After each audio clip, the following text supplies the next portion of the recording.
Avez-vous déjà imaginé qu'on vous interdise d'assister au mariage de votre propre fils? Eh bien, cela m'est arrivé. Je m'appelle Solange Beaumont, j'ai 60 ans et j'habite à Paris, dans le charmant quartier de Montmartre. Pendant des années, j'ai consacré ma vie à mon fils unique, Laurent.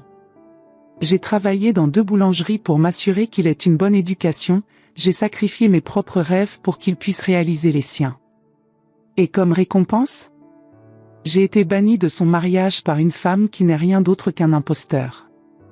Tout a commencé il y a 2 ans, lorsque Laurent est arrivé chez moi avec une étincelle dans les yeux que je n'avais pas vue depuis qu'il était enfant. C'était le début du printemps parisien et les fleurs commençaient à éclore sur les rebords des fenêtres de mon petit appartement. L'arôme des croissants fraîchement sortis du four remplissait la pièce, j'avais préparé ses favoris, comme je le faisais tous les dimanches. « Maman, je dois te dire quelque chose », dit-il alors qu'il était assis à la table de la cuisine, les yeux brillants comme il n'en avait pas vu depuis des années. J'ai rencontré quelqu'un. J'ai souri, heureuse de le voir excité.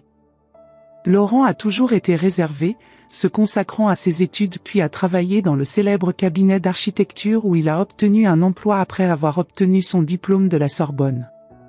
À 32 ans, j'avais peu de relations sérieuses, ce qui, je l'avoue, m'inquiétait. Qui est-elle? Ai-je demandé en lui versant une tasse de café. Elle s'appelle Camille Moreau. Elle est chargée de relations publiques dans une galerie d'art du Marais. Nous nous sommes rencontrés lors d'un événement d'entreprise. Ses mains tremblaient légèrement alors qu'il tenait la tasse. Je n'ai jamais rien ressenti de pareil, maman. Elle est incroyable. À ce moment-là, j'ai ressenti un pincement au cœur. Une intuition, peut-être? Ou simplement la peur naturelle d'une mère qui voit son fils amoureux?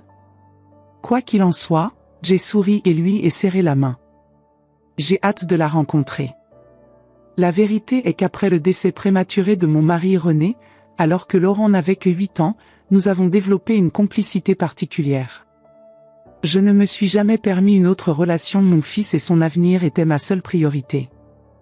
J'ai vendu notre maison en banlieue parisienne pour que nous puissions vivre plus près de la meilleure école dans laquelle je pourrais l'inscrire. Elle travaillait tôt le matin à la boulangerie, se reposait quelques heures puis se rendait au café où elle était serveuse jusqu'en fin d'après-midi. Le week-end, je faisais le ménage dans les maisons familiales de l'élégant 16e arrondissement. Tout pour que Laurent puisse avoir des opportunités que ni René ni moi n'avions. Les gens me disaient souvent que je gâtais mon fils, que j'avais besoin de vivre ma propre vie. Mais comment leur expliquer que Laurent était ma vie? Que chacune de ses réalisations était aussi la mienne? Que ton sourire était le seul soleil dont j'avais besoin pour avancer? Lorsqu'il a commencé l'université, j'ai vendu le seul objet de valeur qui me restait, un ensemble de bijoux ayant appartenu à ma grand-mère. Laurent ne l'a jamais su. Je lui ai dit que j'avais reçu un héritage inattendu d'une tante éloignée. Je ne voulais pas qu'il se sente comme un fardeau. Il ne l'a jamais été. Tu as toujours été ma lumière, mon espoir, ma raison de me lever chaque matin, même les jours les plus sombres. Alors, quand je l'ai vu si heureux parler de cette Camille, j'ai ravalé mes peurs et me suis permis de rêver d'un avenir où mon fils aurait sa propre famille, et où je serais la grand-mère qui raconterait des histoires à ses petits-enfants les dimanches ensoleillés. 3 semaines plus tard, Laurent l'a amené chez moi pour le dîner. J'avais préparé du coq au vin, une recette familiale que je gardais pour les occasions spéciales, et ouvert une bouteille de Bordeaux que je gardais depuis des années. J'ai passé toute la journée à nettoyer chaque recoin de mon petit appartement, à changer les rideaux, à placer des fleurs fraîches au centre de la table et à enfiler ma plus belle tenue, une robe bleu marine que je réservais pour les occasions spéciales.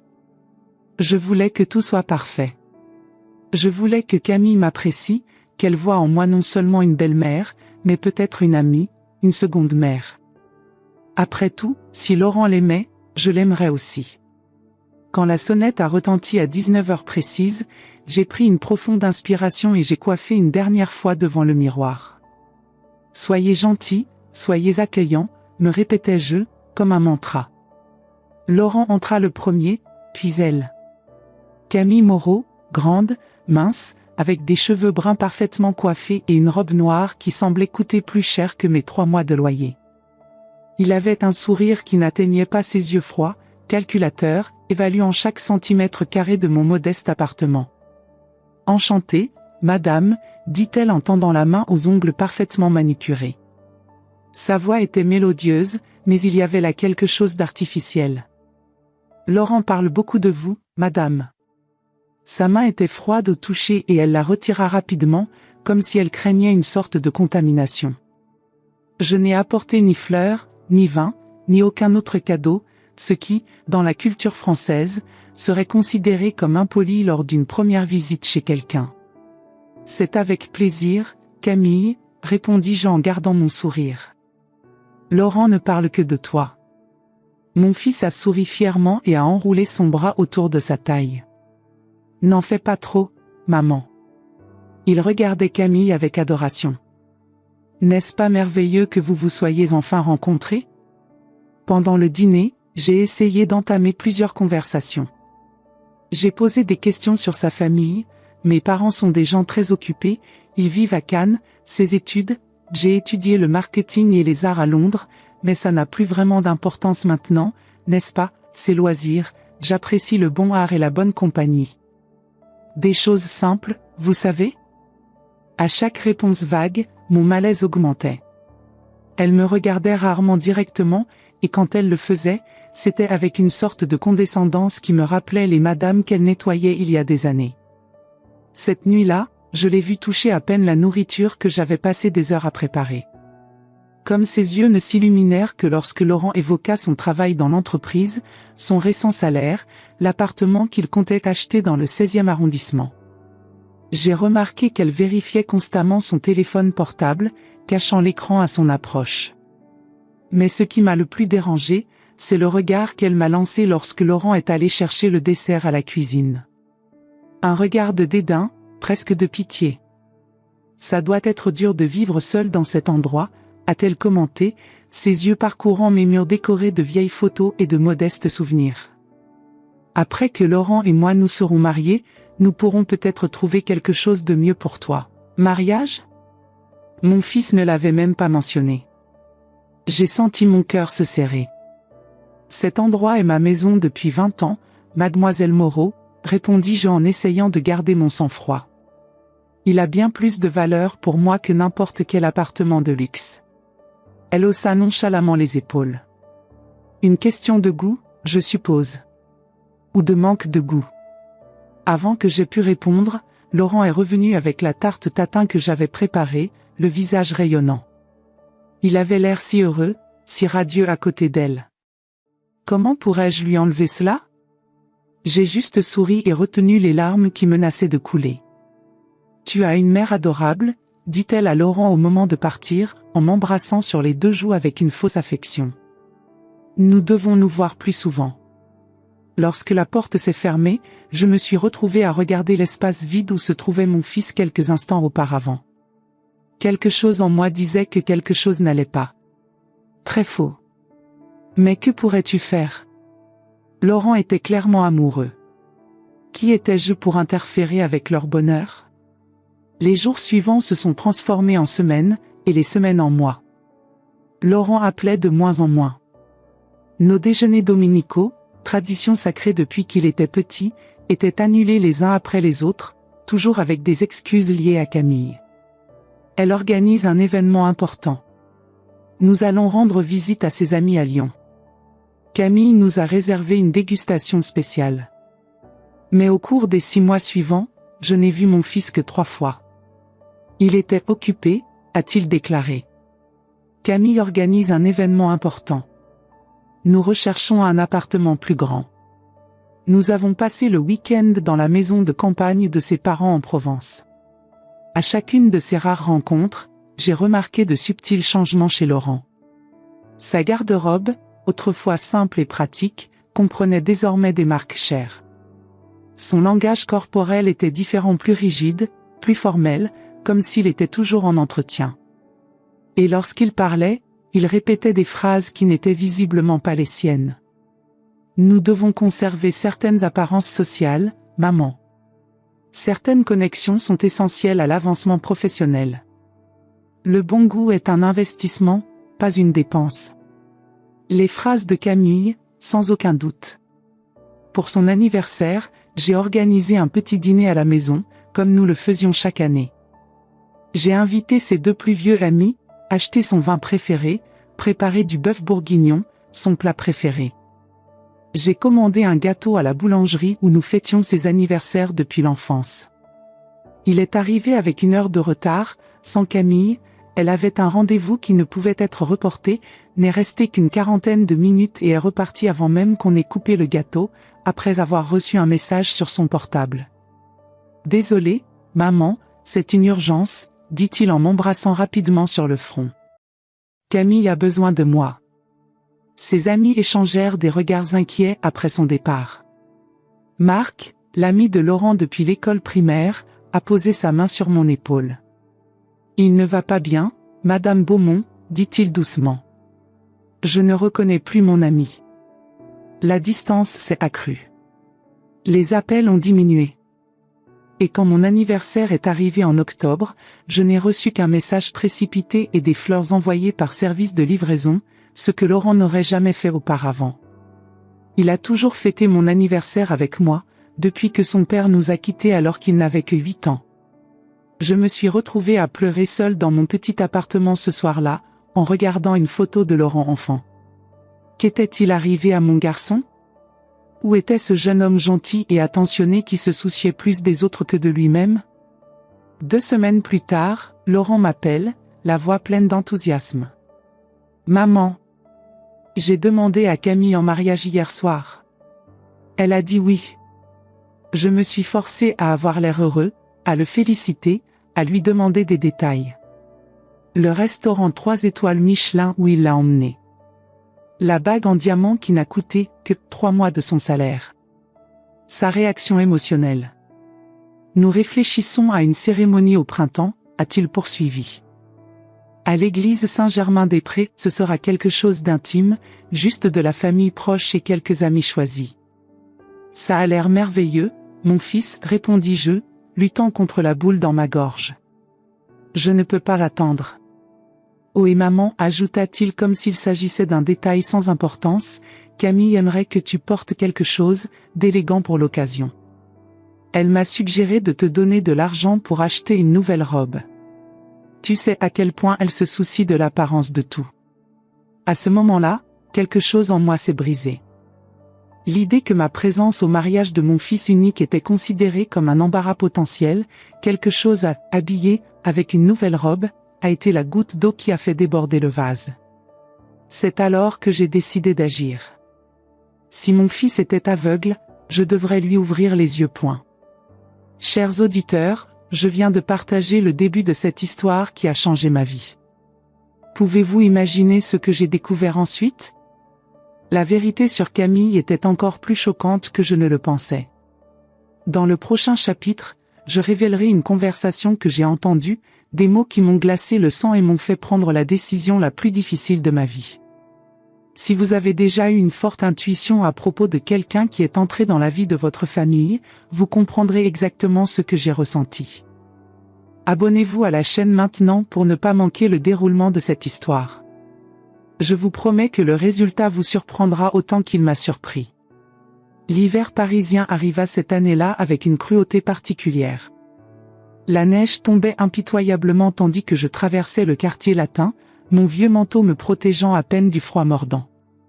J'avais prévu un déjeuner avec mon amie de longue date, Françoise, qui travaillait comme assistante administrative dans la même galerie d'art où Camille était chargée de relations publiques. Françoise et moi nous sommes rencontrés il y a plus de 30 ans, alors que nous travaillions ensemble dans la boulangerie près de la Bastille. Elle m'a soutenu dans les moments les plus difficiles après la mort de René, m'apportant à manger alors que j'avais à peine l'énergie de cuisiner, prenant soin de Laurent lorsque je devais faire des heures supplémentaires. Elle était plus qu'une amie, elle était pratiquement une sœur. Elle connaissait toute mon histoire, tout mon sacrifice pour Laurent. Et c'est elle qui m'avait appelé une semaine auparavant, d'une voix tremblante. « Solange, il faut qu'on parle, dit-elle. Il s'agit de la petite amie de Laurent. Le ton de sa voix m'a immédiatement alarmée. Françoise n'était pas du genre à s'immiscer dans la vie des autres. Si elle m'appelait avec autant d'urgence, c'était qu'il se passait quelque chose de grave. Le café choisi par Françoise était petit et cosy, avec d'immenses fenêtres embuées par le contraste entre le froid extérieur et la chaleur intérieure. Elle était déjà là quand je suis arrivée, ses mains nerveusement enroulées autour d'une tasse de café. « Merci d'être venu par ce temps », dit-elle alors que je m'asseyais et retirais mon écharpe mouillée par la neige. « J'ai longtemps hésité avant de t'appeler, mais je ne pouvais pas rester silencieux. Mon cœur se serra. Que s'est-il passé, Françoise ? Elle regarda ses mains, puis son café, comme si elle puisait sa force dans le liquide sombre. Tu te souviens quand je t'ai dit que Camille avait été embauchée il y a environ 4 ans ? Qu'elle était considérée comme un prodige en relations publiques, parvenant à attirer de riches collectionneurs à la galerie comme personne auparavant ? J'acquiesçai, me rappelant vaguement la conversation que nous avions eue lorsque Laurent avait mentionné Camille pour la première fois. Eh bien, continua-t-elle en baissant encore plus la voix, il y a quelque chose que je ne t'ai pas dit. Quelque chose que je n'ai appris que récemment, lorsque l'ancienne assistante du réalisateur, Marianne, est revenue visiter la galerie. Françoise soupira en regardant autour d'elle comme si elle avait peur d'être entendue. Camille n'est pas celle que Laurent croit. À la galerie, tout le monde le sait, elle est en couple avec Julien Mercier, le galeriste. Un homme marié, de 20 ans de plus qu'elle. J'ai senti l'air s'échapper de mes poumons. Une liaison ? Plus que ça. Ils sont ensemble depuis 3 ans. Il lui offre des bijoux, des vêtements chers, des voyages. Et elle, eh bien, elle s'assure que ses œuvres se vendent à des prix exorbitants. C'est un accord entre eux. Françoise a bu une gorgée de café, me laissant le temps d'assimiler l'information. Vous saviez, murmurai-je, non pas comme une accusation, mais comme une observation. Elle baissa les yeux, embarrassée. Je m'en doutais. Mais Marianne a tout confirmé. Elle a quitté la galerie parce qu'elle ne supportait plus d'être complice, voyant comment Julien trahissait non seulement sa femme, mais aussi ses clients, vendant des œuvres d'art médiocres à des prix astronomiques à travers le charme de Camille. Mais qu'en est-il de Laurent ? Pourquoi est-elle avec mon fils ? Françoise hésita, ses yeux révélant la cruauté de la vérité qu'elle s'apprêtait à partager.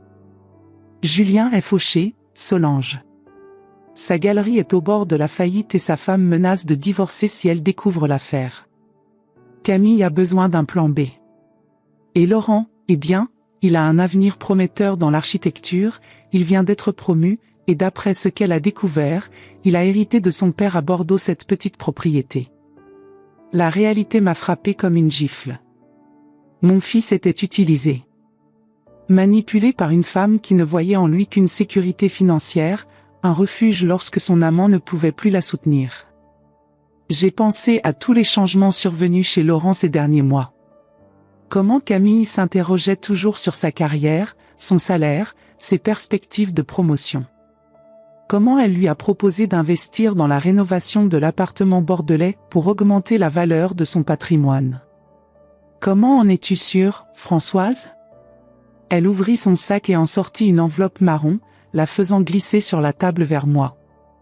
Je ne voulais pas non plus y croire.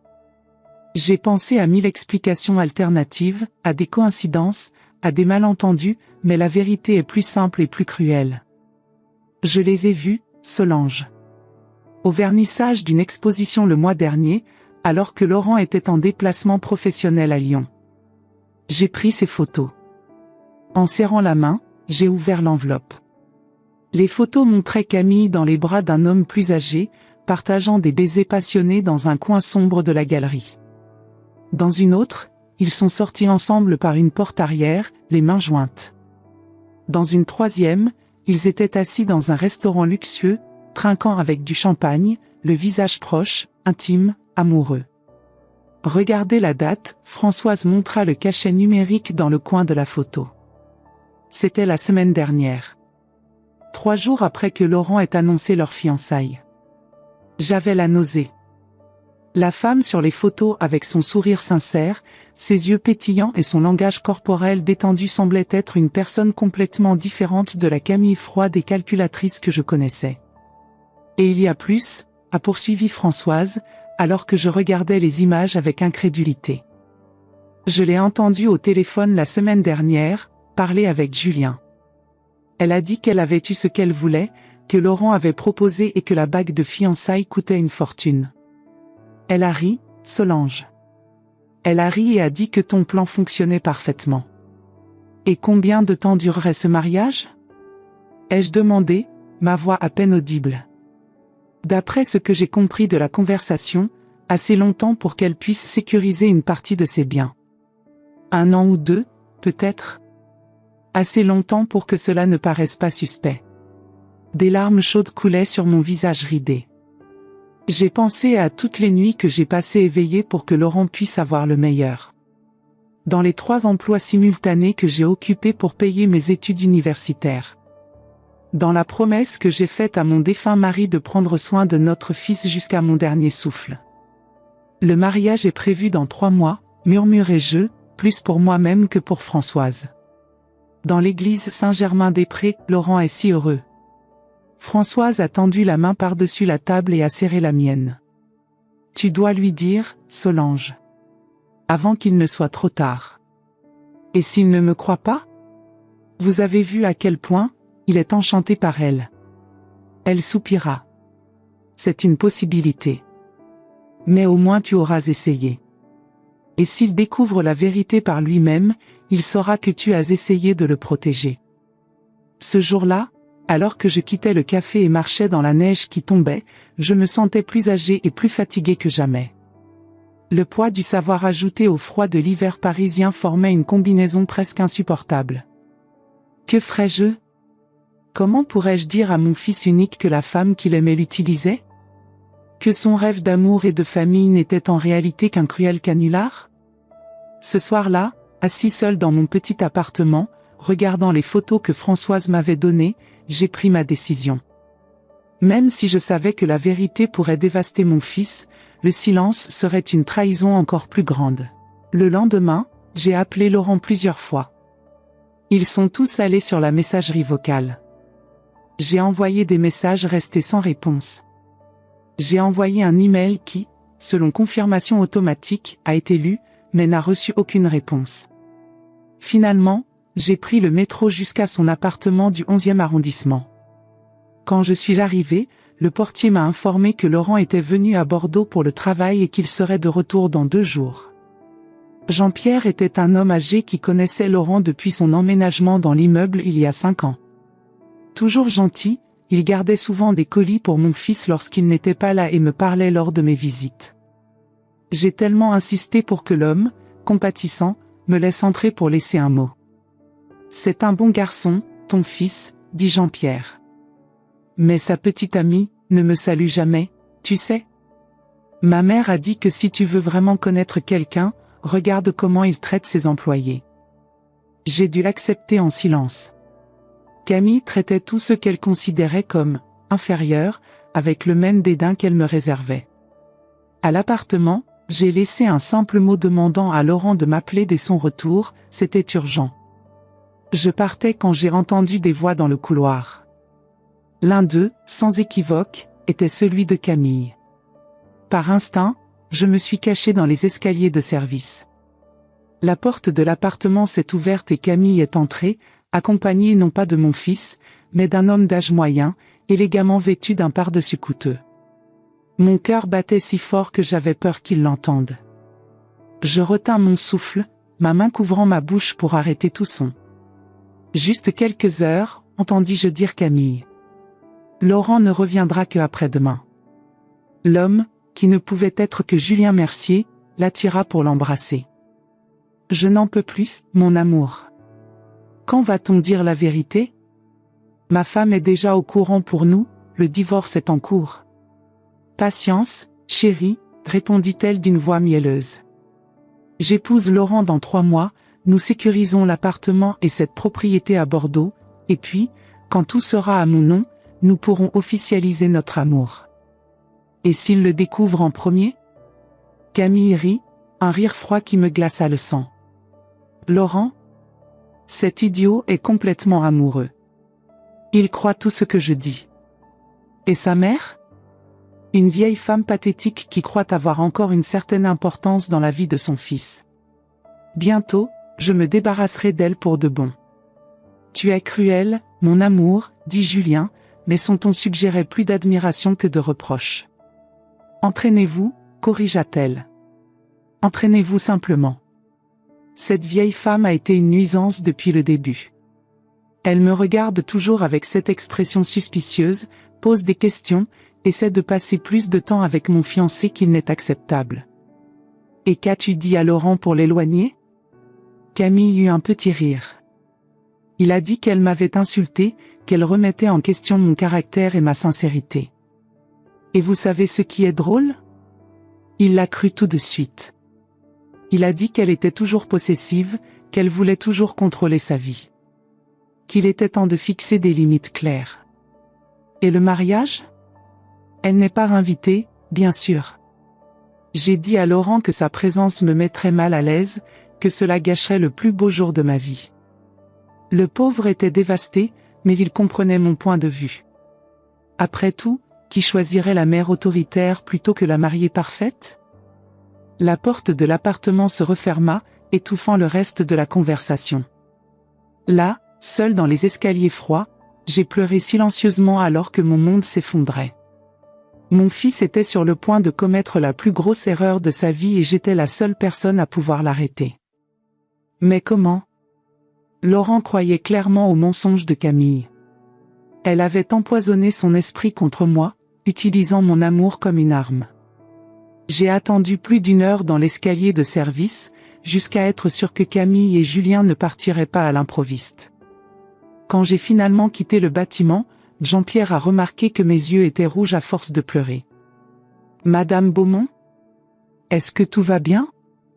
J'ai essayé de sourire, mais mes lèvres tremblaient. « Juste le froid, Jean-Pierre. Juste le froid. » Dans les jours qui ont suivi, j'ai fait quelque chose que je n'aurais jamais pensé faire, j'ai commencé à enquêter sur Camille Moreau. Françoise m'a aidé, grâce à ses contacts à la galerie, à en savoir plus sur le parcours de la fiancée de mon fils. Ce que nous avons découvert était inquiétant. Camille n'est pas issue d'une famille aisée de Cannes, comme elle le prétend.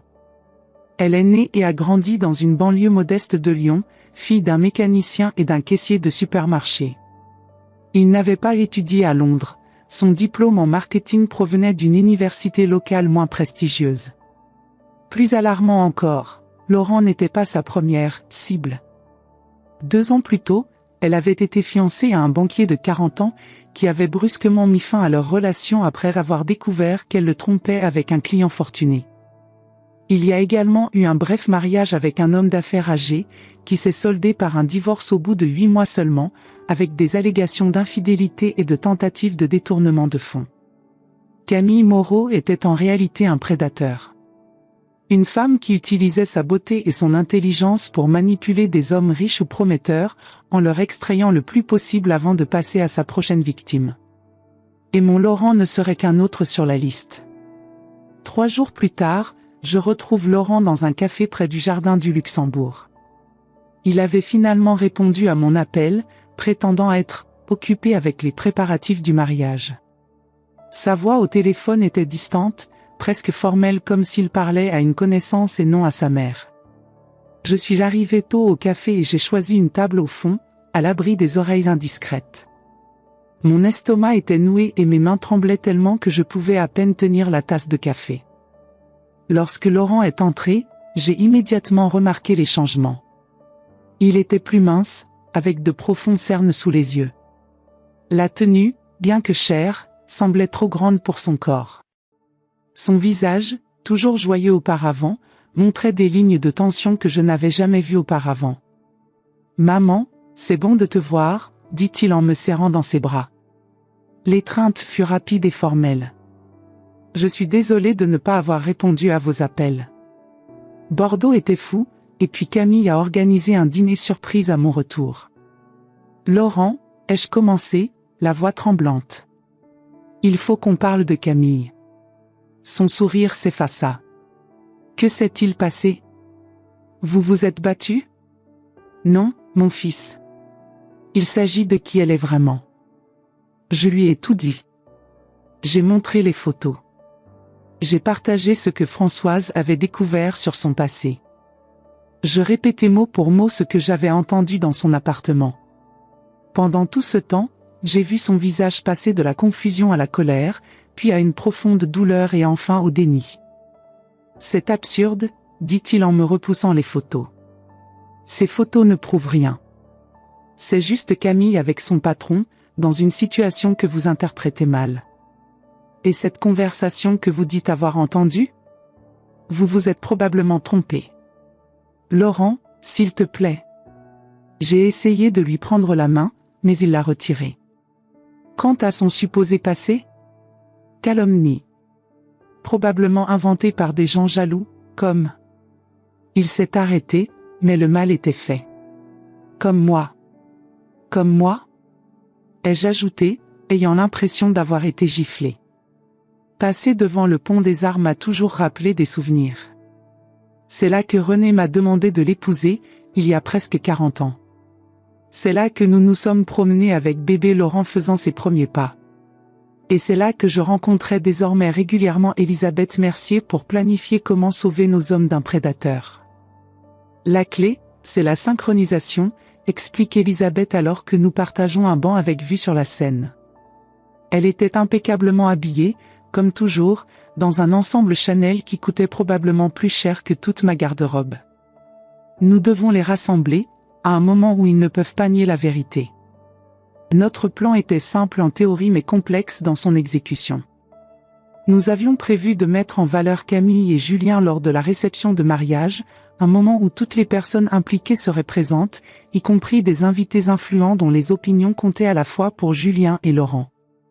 Le problème? J'ai été bannie du mariage. Ce n'est qu'un obstacle mineur, dit Elisabeth d'un geste nonchalant de la main. Je connais le gérant du Bristol, où aura lieu la réception. Il me doit quelques faveurs. Mais même si j'arrive à entrer, Laurent me mettra dehors dès qu'il me verra.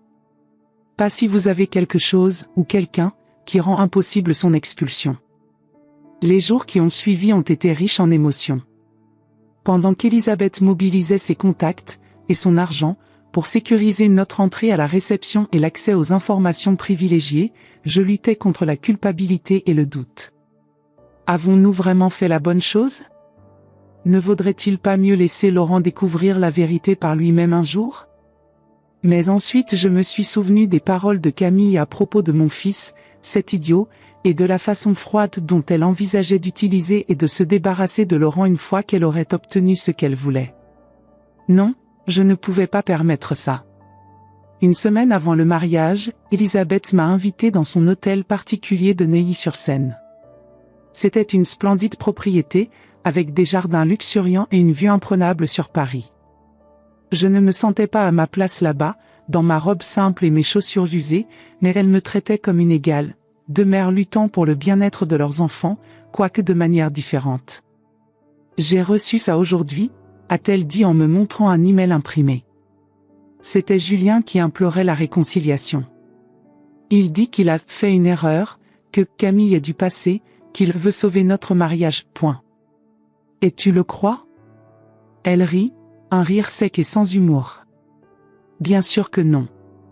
Mon enquêteur m'a confirmé qu'ils se sont rencontrés hier, dans l'appartement qu'ils gardent secrètement à proximité de la galerie. Julien est désespéré car je suis sur le point de récupérer 60% de tout dans la scission, y compris la galerie. Pourquoi tu me montres ça? Parce que je veux que tu comprennes à qui nous avons affaire. Julien, comme son fils, est aveugle. Il croit sincèrement qu'il peut garder Camille comme amante, se réconcilier avec moi pour sauver ses biens, et que tout ira bien. Les hommes? Elle secoua la tête. Si intelligent dans certaines choses, si absurdement stupide dans d'autres. Cet après-midi-là, Elisabeth m'a présenté la troisième personne de notre complot, Victor Lemoine, un séduisant jeune homme de 35 ans, au regard perçant et au charmant sourire qui semblait réservé exclusivement à Elisabeth. Victor travaille pour moi, a-t-elle expliqué. C'est mon consultant en sécurité. Au regard qu'ils échangèrent, je me doutais que la sécurité n'était pas la seule chose qu'il consultait, mais j'ai gardé cette observation pour moi.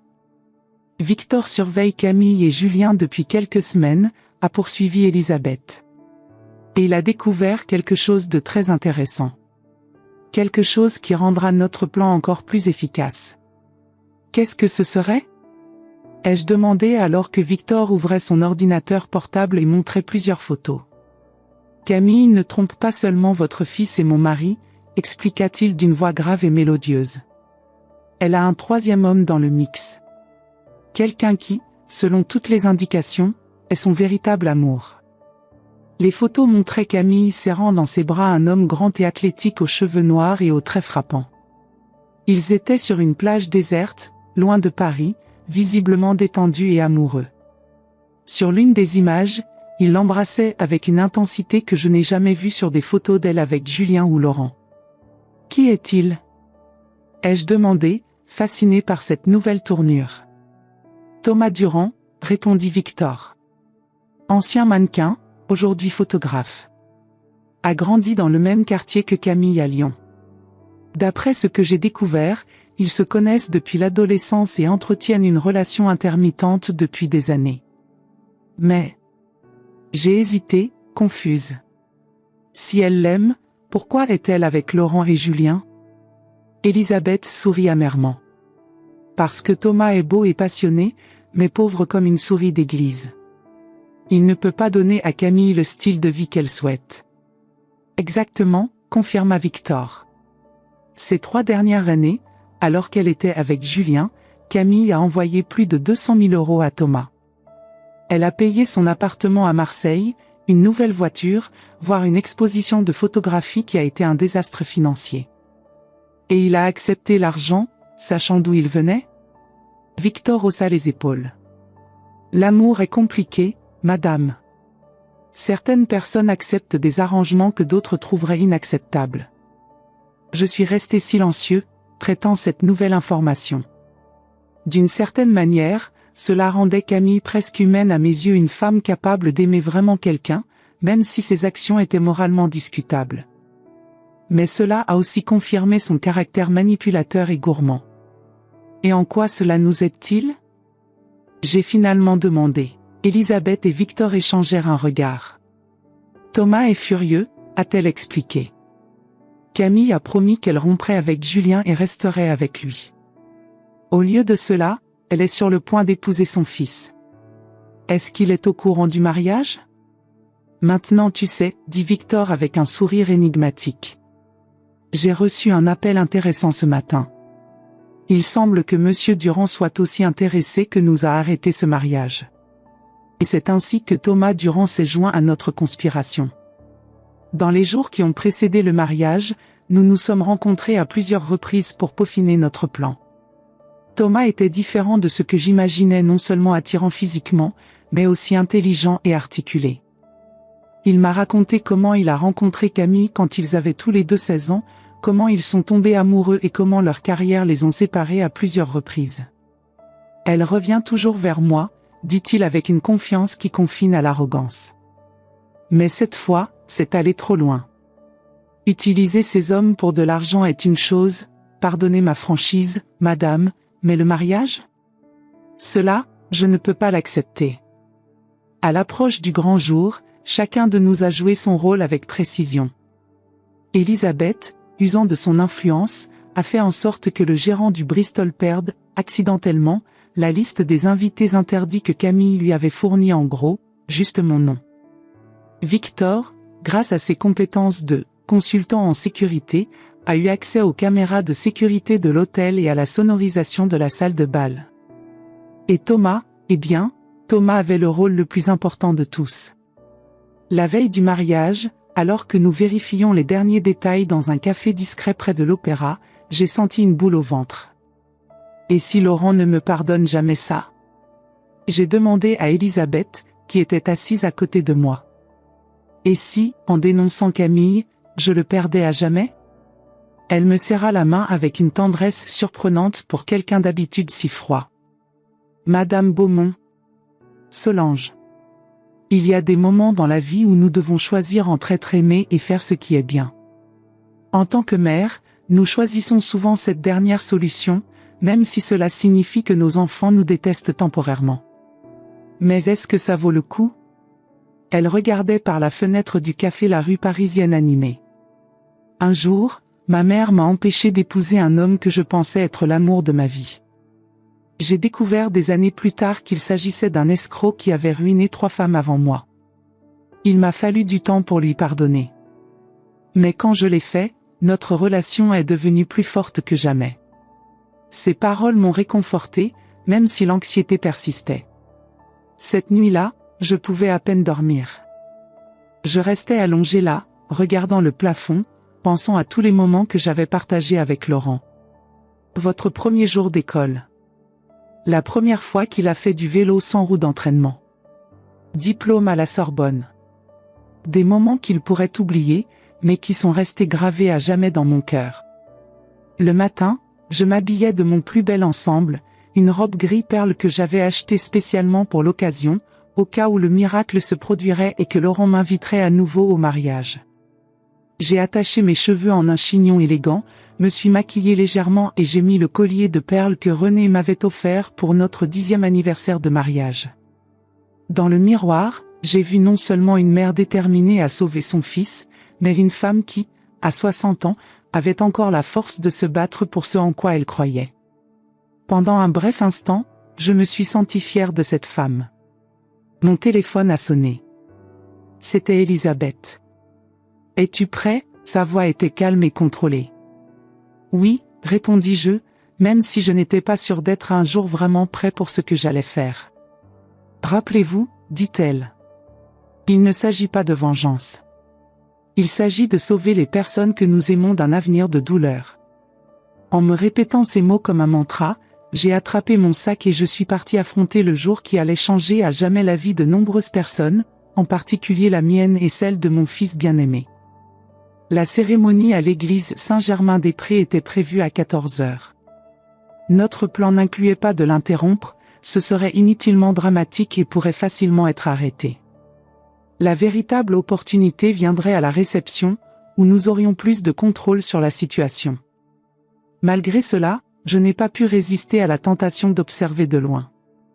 Je me suis positionnée de l'autre côté de la place, partiellement cachée par un arbre, alors que les invités élégants entraient dans l'église historique.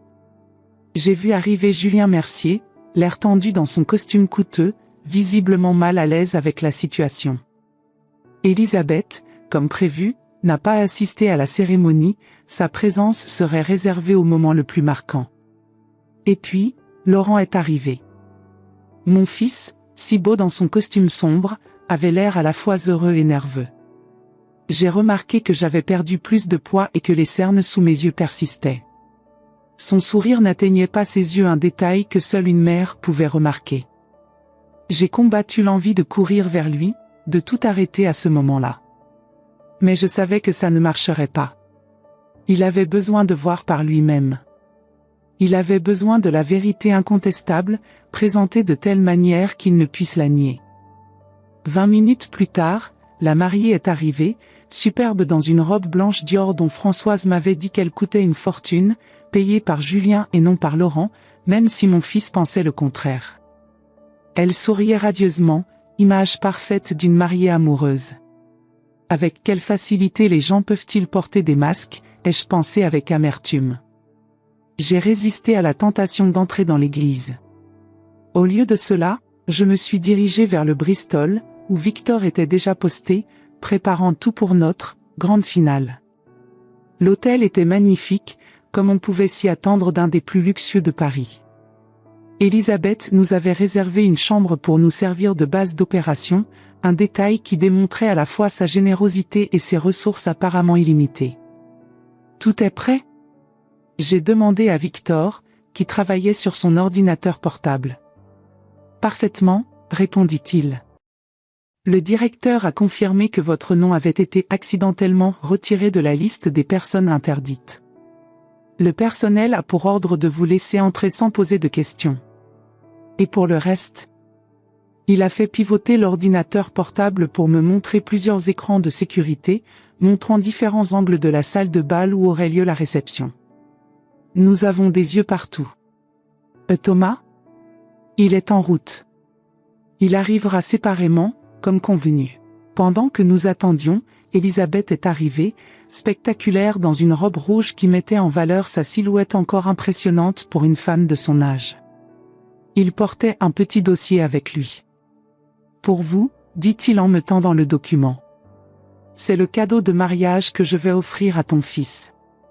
J'ai ouvert le dossier et j'ai trouvé des documents officiels détaillant les virements bancaires de Julien à Camille, dont le paiement de la robe de mariée, la réservation au Bristol, et même la bague de fiançailles que Laurent croyait avoir achetée avec ses économies.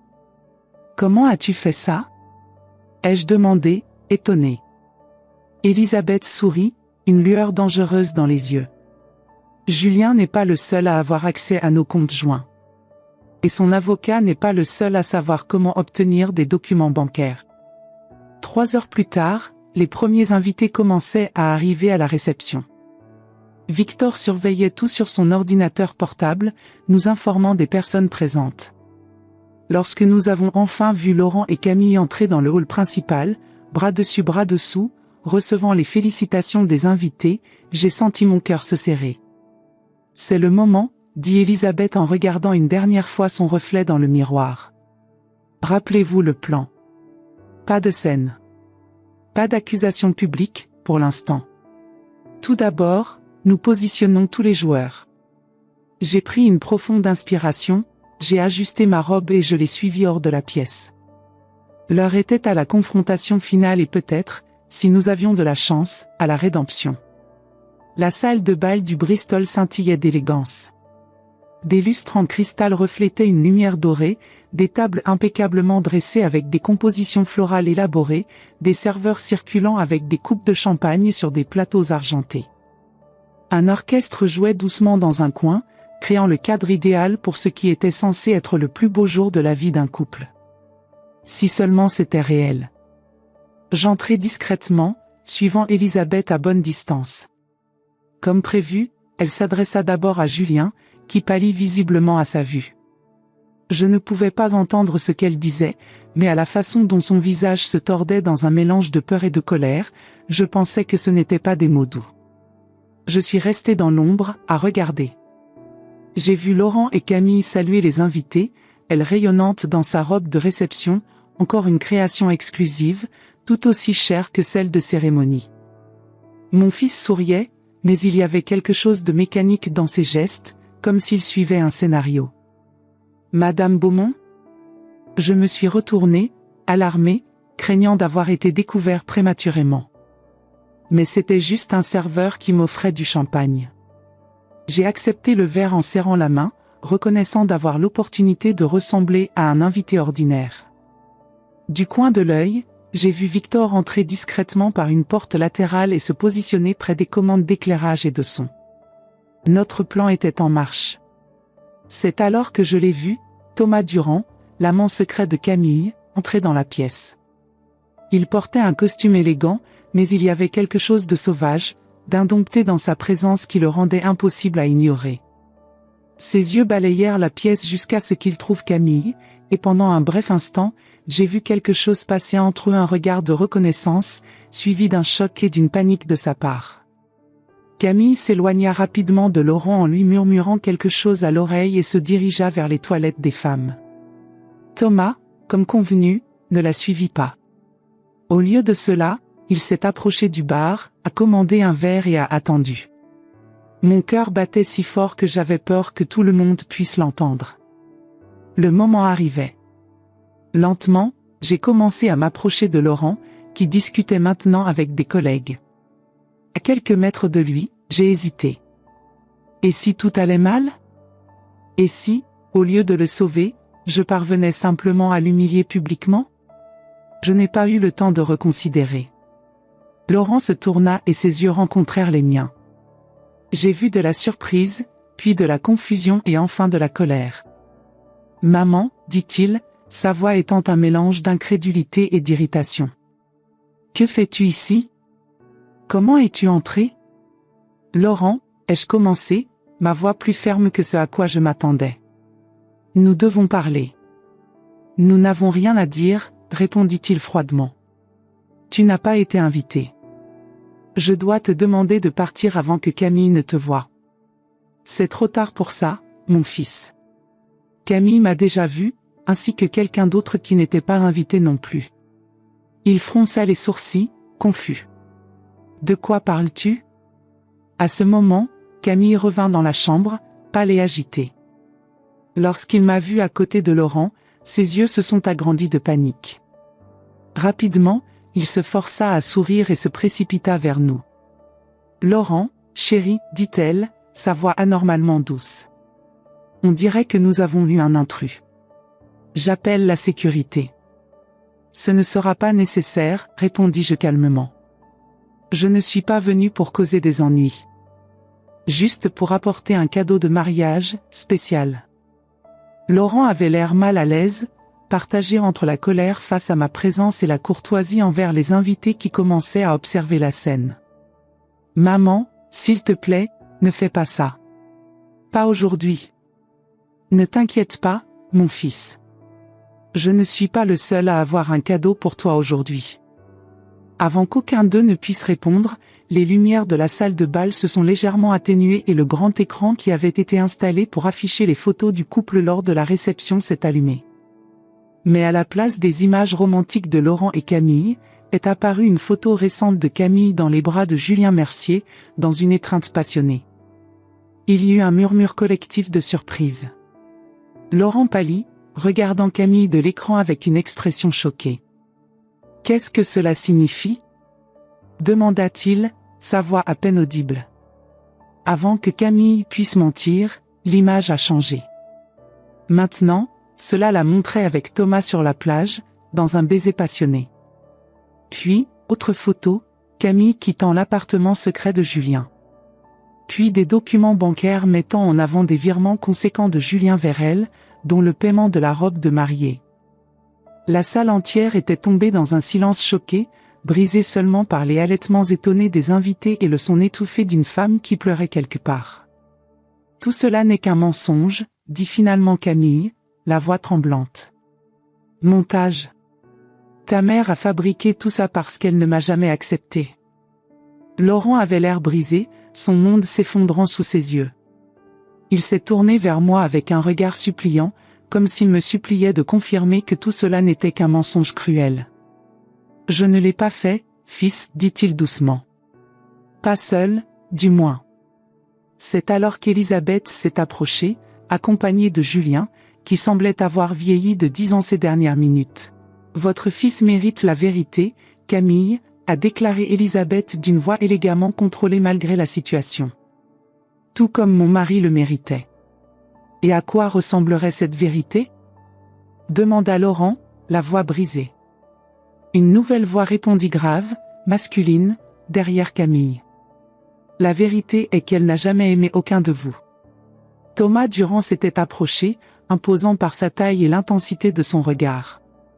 Elle n'a aimé qu'une seule personne dans toute sa vie, et même cet amour qu'elle a trahi à plusieurs reprises pour de l'argent et un statut. Le visage de Camille se tordit dans un mélange de colère et de désespoir. « Thomas, non » murmura-t-elle. Mais il a continué, sans se laisser décourager. « Nous nous connaissons depuis notre adolescence à Lyon, pas à Cannes, où elle prétend que sa famille vit dans une famille riche. Nous avons grandi dans le même quartier pauvre. Alors que j'essayais de construire une carrière de photographe, elle a décidé qu'il y avait un chemin plus rapide vers le sommet. La pièce entière était fascinée par la scène qui se déroulait, comme un accident de train au ralenti dont personne ne pouvait détourner le regard. Elle n'a jamais étudié à Londres, a poursuivi Thomas. Votre diplôme vient d'une fac lyonnaise. Votre première cible était un banquier. Ensuite, un homme d'affaires que vous avez épousé et divorcé en moins d'1 an, emportant une petite fortune. Puis est arrivé Julien, et maintenant vous. Laurent regardait Camille, ses yeux la suppliant de tout nier. Et la vérité ? demanda-t-il, sa voix à peine au-dessus d'un murmure. Du coin de l'œil, j'ai vu Victor monter discrètement le volume des micros. La réponse de Camille serait entendue de tous. Elle hésita, regardant autour d'elle comme un animal acculé. Puis, ses yeux se durcirent et le masque tomba complètement. « Que veux-tu que je te dise, Laurent ? Que tout cela n'est qu'un mensonge ? Que je t'aime à la folie ? Que je rêve d'avoir des enfants avec toi et de vieillir à tes côtés ? » Elle rit, d'un rire amer et froid. « Tu es vraiment aussi naïf que tu en as l'air. » Chaque mot était comme un coup de couteau dans le cœur de mon fils. J'ai vu la douleur dans ses yeux, l'incrédulité cédant la place à la compréhension. « Pourquoi ? » demanda-t-il simplement. « Pourquoi ?» répéta-t-elle, son ton étant désormais ouvertement dédaigneux. « Parce que tu as ce dont j'ai besoin. De la stabilité. Un nom respectable. Des propriétés. Et tu es assez malléable pour accepter n'importe quel mensonge que je raconte. » Julien fit un pas en avant, semblant enfin sortir de transe. « Et moi ? C'était aussi juste pour l'argent ?» Camille se tourna vers lui avec une expression presque compatissante. « Au début, oui. Mais ensuite... » Elle regarda Thomas. La galerie a commencé à couler. Vous avez commencé à couler. J'avais besoin d'un plan B. Le silence qui suivit fut oppressant. Laurent regardait le sol, les mains tremblantes. Julien avait l'air dévasté. Et Thomas, il regardait Camille avec un mélange de douleur et de fascination, comme si même après tout il y avait encore quelque chose en elle qui l'attirait. C'est Elisabeth qui a rompu le silence. « Je crois que cette farce de mariage a pris fin », a-t-elle déclaré d'une voix calme mais ferme. « Je suggère aux invités de partir. La fête est définitivement terminée. » Peu à peu, les gens s'éloignaient, murmurant entre eux, jetant des regards de pitié sur Laurent et Julien, et de mépris sur Camille. En quelques minutes, nous n'étions plus que 6 dans l'immense salle, Laurent, Camille, Julien, Elisabeth, Thomas et moi. Camille fut la première à bouger et se dirigea rapidement vers la sortie. Thomas le suivit, après nous avoir lancé à tous un regard d'excuse. Julien, sans dire un mot, s'est approché d'Elisabeth. À ma grande surprise, elle lui a permis de lui tenir la main non pas en signe de pardon, peut-être, mais en reconnaissance d'une douleur partagée. Et puis, finalement, je me suis retrouvée seule avec mon fils. Laurent restait immobile, comme une statue, regardant le vide où se trouvait autrefois son épouse, son avenir, ses rêves. Laurent, chamait suavement, c'est Mozart au Caello. Je suis désolé, mon fils. Il a lentement levé les yeux vers moi, et ce que j'ai vu en eux m'a brisé le cœur. Pas de colère, pas d'accusation, mais une tristesse profonde et viscérale. Vous saviez, dit-il, non pas comme une question, mais comme une observation. Tu as essayé de me prévenir, et je t'ai repoussé. Ça n'a plus d'importance maintenant, répondis-je en faisant un pas hésitant vers lui. Ce qui compte c'est que tu sois libre d'elle. Que tu aies découvert la vérité avant qu'il ne soit trop tard. Laurent secoua la tête, un sourire amer aux lèvres. Trop tard ? Maman, je suis brisée. Devant tous mes amis, collègues, connaissances. Ma vie entière ces 2 dernières années a été un mensonge. Comment puis-je avancer en sachant ça ? Le même chemin que j'ai suivi lorsque j'ai perdu ton père, répondis-je, osant enfin prendre ses mains dans les miennes. Un jour à la fois. Avec douleur, avec colère, mais aussi avec la certitude qu'il y a quelque chose de mieux qui nous attend dans le futur. Son corps tout entier commença à trembler, puis, comme un barrage qui finit par céder, il fondit en larmes non pas les sanglots réprimés d'un adulte essayant de garder son calme, mais les cris désespérés d'un enfant qui a perdu quelque chose de précieux et d'irremplaçable. Je l'ai serré dans mes bras, lui permettant de déverser toute sa douleur dans mes bras, comme il l'avait fait tant de fois quand il était enfant. Combien de temps nous sommes restés ainsi, je ne peux pas le dire. Cela aurait pu durer des minutes ou des heures. Finalement, ses larmes cessèrent et il s'écarta légèrement, s'essuyant le visage avec la manche de sa veste coûteuse. « Rentrons à la maison », maman, dit-il simplement. Veux-tu venir dans mon appartement? Ai-je demandé, surpris. Il hocha la tête. Dans la seule vraie maison que j'ai jamais eue. L'appartement de Montmartre me semblait plus petit que jamais avec Laurent là, assis à la table de la cuisine pendant que je préparais le thé. Je l'ai observé subrepticement mon fils, si beau même dans sa douleur, ses épaules voûtées sous le poids de l'humiliation et de la trahison. Pourquoi n'ai-je pas vu les panneaux? Demanda-t-il soudain. Comment puis-je être si aveugle? J'ai placé la tasse de thé devant lui avant de répondre. Le véritable amour est basé sur la confiance, Laurent. Tu lui as fait confiance parce que tu l'aimais. Il n'y a aucune honte à cela. Mais tu as tout de suite compris. La première nuit. J'ai souri tristement. J'ai plus d'expérience avec les gens. Et en plus, je n'étais pas amoureux d'elle. Il but une gorgée de thé, le même mélange qu'il préparait lui-même depuis son enfance. Pardonne-moi, maman. Pour tout ce que j'ai dit, pour t'avoir accusé, pour t'avoir repoussé alors que tu voulais juste me protéger. J'ai senti les larmes me monter aux yeux. Il n'y a rien à pardonner, mon petit. Je suis ta mère. Je t'aimerai inconditionnellement jusqu'à mon dernier souffle.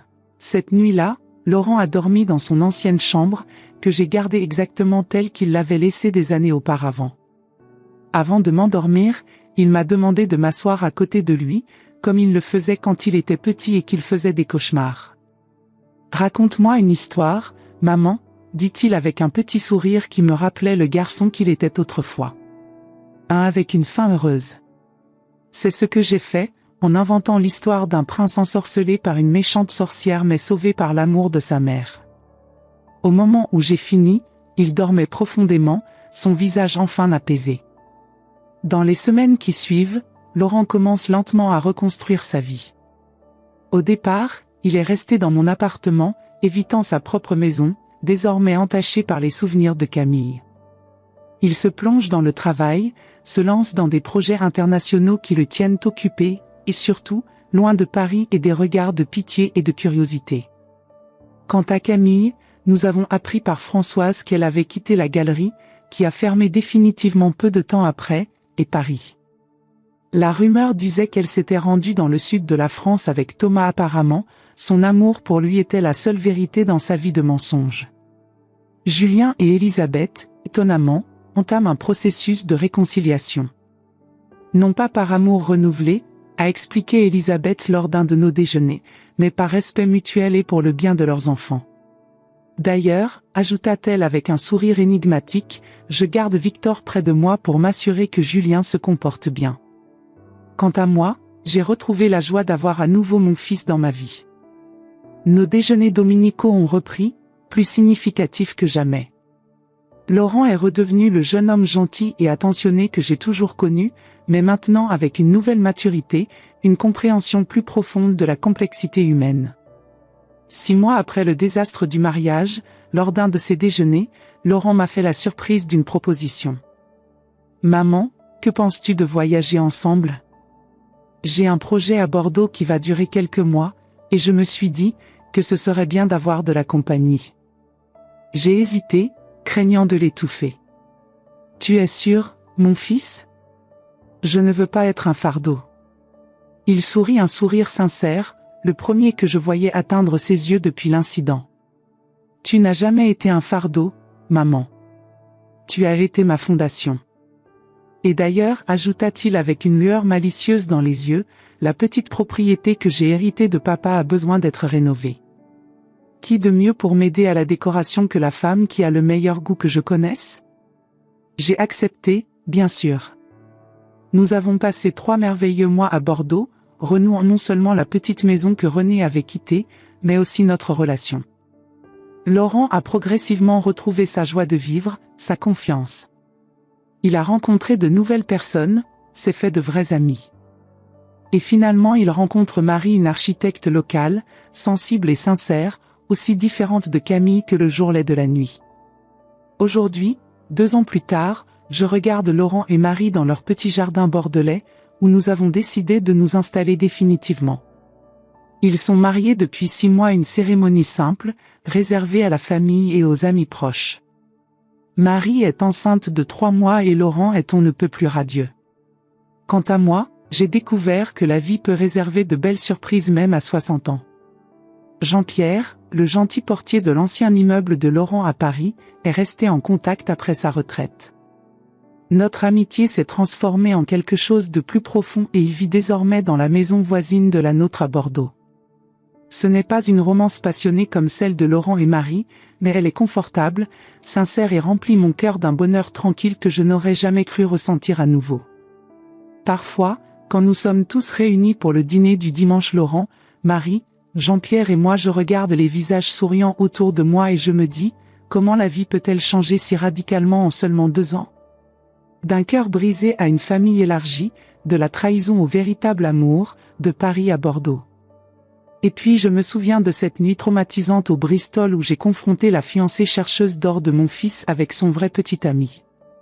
C'était douloureux, sans aucun doute. Dévastateur pour Laurent en ce moment. Mais comme le dit le vieux dicton français, après la pluie, le beau temps, après la pluie vient le beau temps. Et notre bon moment est enfin arrivé. Alors, cher auditeur, qu'avez-vous pensé de cette histoire d'amour, de trahison et de rédemption ? En tant que mère qui a tout risqué pour protéger son enfant, je sais bien que beaucoup d'entre nous ont été confrontés à des moments où nous devons choisir entre la douloureuse vérité et un silence confortable. Vous êtes-vous déjà retrouvé dans une situation similaire ? Partagez votre expérience dans les commentaires. J'aimerais savoir ce que cette histoire a suscité en vous. Si ce récit vous a touché, ne partez pas sans vous abonner à la chaîne. Chaque nouvel abonnement m'encourage à continuer à apporter des histoires qui reflètent nos vies, nos défis et nos victoires. D'un simple clic sur le bouton d'abonnement, vous pouvez garantir que vous ne manquerez jamais les prochaines histoires que j'ai préparées spécialement pour les personnes comme vous qui apprécient les récits profonds et émotionnels.